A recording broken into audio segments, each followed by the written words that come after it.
Isang pulis at isang ex-army ang inaresto ng maaktuhan ang mga ito na rumaraket bilang police escort sa isang luxury car sa Parañaque City nitong kamakalawa ng hapon. Si Paul Montibon magbabalita.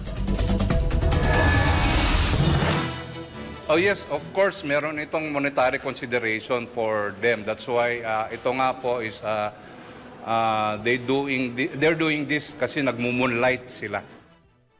Pero ang nakikitang dahilan ng sunod-sunod na pagkakahuli ng ilang pulis na rumaraket sa illegal escort service sa mga bigating personalidad o individual sa iba't ibang panig ng bansa.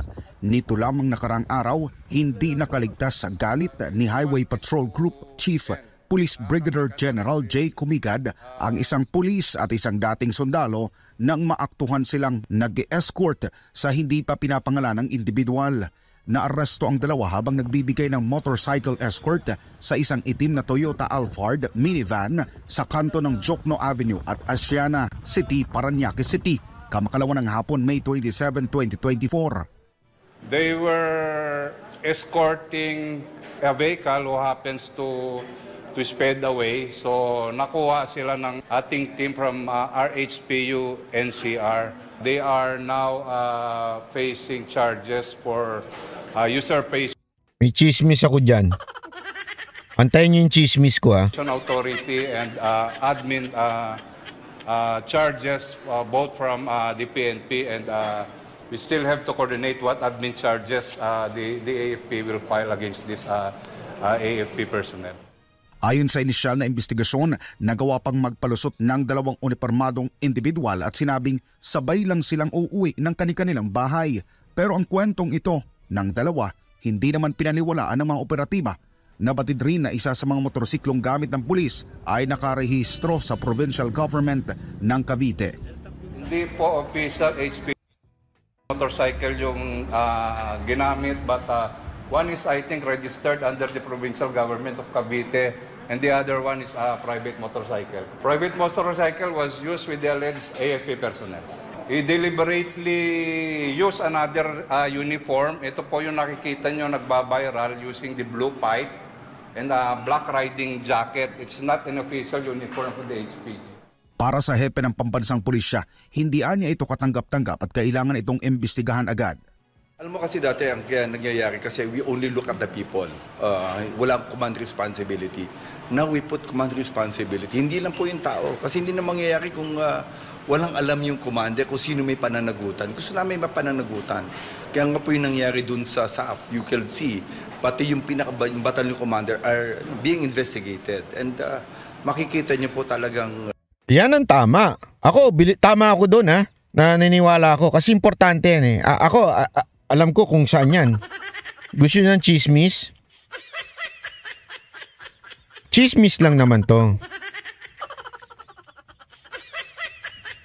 Wag na nga natin yung chismis kung sino yan. Gusto nyo ng chismis? Ayoko pa naman ng chismis. Naano ako sa chismis, eh. Ini-escortan daw nito ay isang... ayaw niyo akong pilitin. Justice will win. Kaugnay nito, agad na ipinag-utos ng PNP ang investigasyon kasama ng accounting sa mga tauhan nito para malaman kung sino-sino pa sa mga miyembro nito ang sangkot sa moonlighting at iba pang illegal na aktibidad. There's some moonlight in Paris. Sige na, chismis na. Balita ko isang senador daw ito, eh. Yung kanyang ini-escort. Hindi si Bong Revilla, ha, kasi baka naisip nyo kagad Cavite, Bong Revilla. Hindi. Hindi si Bong Revilla. Okay? Etong senador na ito, hindi naman daw nakasakay yung senador. Ay, sabi ko, parang alam ko yan, ay mga hindi nakasakay yung senador. Senador daw ito, eh. Etong senador daw na ito ay...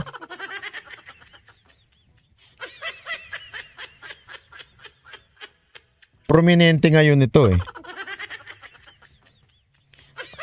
Grabe naman to si Neo, ang bastos, sabi niya, mga MDS, pasok, meron daw chismis dito.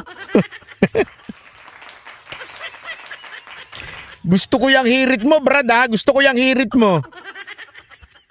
Oh, pasok na kayo dahil may chismis.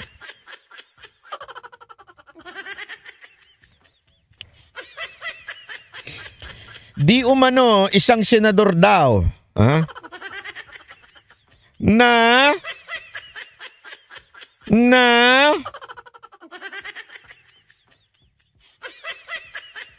dali, makamalaman yun nyo eh. Etong mga nakarang araw, mainit ang ulo. Hanggang doon na lang.